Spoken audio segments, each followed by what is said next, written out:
ఏపీలో ఇప్పుడు జగన్మోహన్ రెడ్డి పాలన ఎలా ఉంది? జగన్ హయాంలో ఏపీ ప్రజలు ఎలా ఉన్నారు? వైసీపీ భజన బృందం చెప్తున్నట్లుగా రాష్ట్రంలో ప్రజలందరూ సుభిక్షంగా ఉన్నారా అంటే 100% లేదనే చెప్పాలి. ఇంకా స్పష్టంగా చెప్పాలంటే గతంలో ఎన్నడూ లేని విధంగా ఇప్పుడు జగన్ హయాంలో పరిస్థితులు అత్యంత దారుణంగా ఉన్నాయని చెప్పక తప్పదు. అందుకే ఇప్పుడు పరిశీలకులు ఏపీలో జగన్ పాలనను పూర్వం ఇదే ఆంధ్ర రాష్ట్రంలోని పాలెగాళ్ల పాలనతో పోల్చి తూర్పుర పడుతున్నారు. ఆంధ్ర ప్రాంతంలో 600 సంవత్సరాల క్రితం రాచవేమారెడ్డి అనే ఓ రాజు అరాచక పాలన సాగింది. సకల శుభాలతో వర్ధిల్లిన కొండవీటి రాజ్యాన్ని ఈ వేమారెడ్డి పతనం చేశారు. కొండవీడు ఆఖరి రోజైన రాచవేమారెడ్డి దుర్మార్గపు పాలన అత్యంత చెత్త పాలనగా ఎప్పటికీ చరిత్రలో నిలిచిపోతుంది.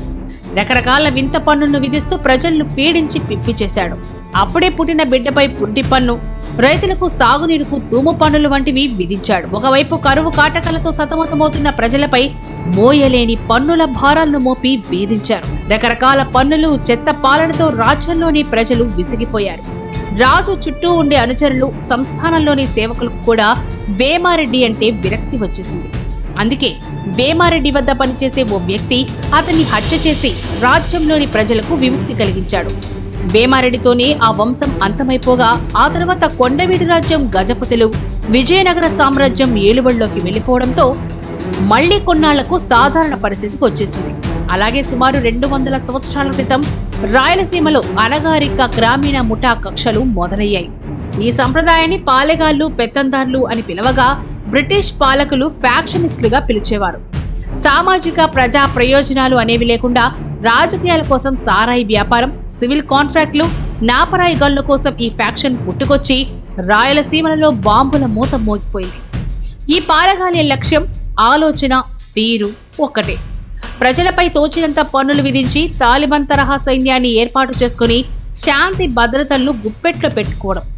విభజించు పాలించు సిద్ధాంతంతో ప్రజలను 2 వర్గాలుగా చీల్చి వారిని ఒకరిపై ఒకరు పగలు, ప్రతీకారాలు పెంచి పాలెగాళ్లు పెత్తనం చేసేవారు. ఈ పాలెగాళ్లు తమని తాము హీరోలుగా భావించుకుంటూ ప్రజలను బిచ్చగాళ్లను చేసి ఆడించారు.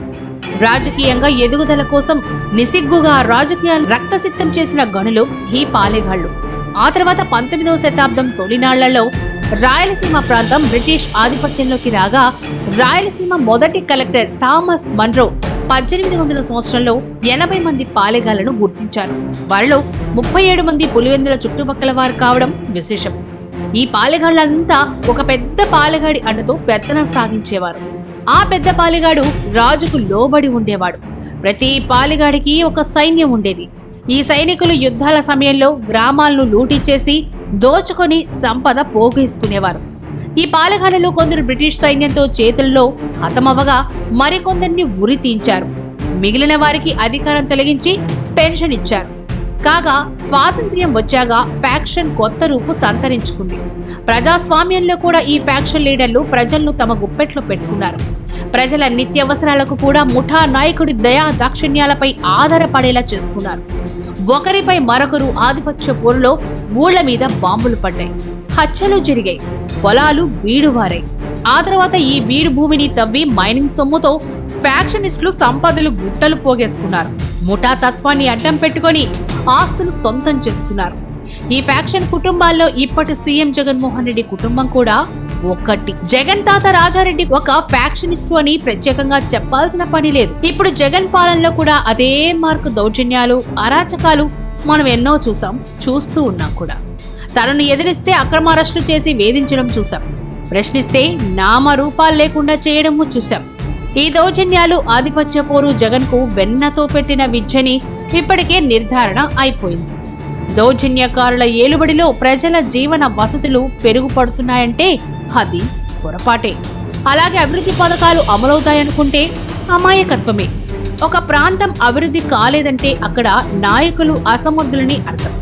అదే ఒక రాష్ట్రం అభివృద్ధి కాలేదంటే సమర్థత లేని సీఎం కారణం. అలాగే తమకు కావాల్సిన అధికారం సాధించుకోవడం కోసం ఎన్ని కుట్రలైనా చేయడం, ఎన్ని హత్యలైనా చేయడం ఈ దౌర్జన్యకారుల పని. ఈ లక్షణాలన్నీ ఈ 4.5 ఏళ్లలో జగన్ పాలనలో కనిపించాయి. అందుకే ఇప్పటి ఈ ఏపీలో అలనాటి పాలెగాళ్ల పాలన సాగుతుందని రాజకీయ పరిశీలకులు విశ్లేషిస్తున్నారు. ఇలాంటి పాలన నుంచి విముక్తి పొంది ప్రజాస్వామ్యాన్ని కాపాడుకోవాల్సింది ప్రజలే. ఆ విషయాన్ని ఇప్పటికే గుర్తించిన జనం ఎన్నికల కోసం ఎదురు చూస్తున్నారు. పాలెగాళ్ల పాలనకు చరమగీతం పాడి ప్రజాస్వామ్య పునరుద్ధరణకు సిద్ధంగా ఉన్నారు.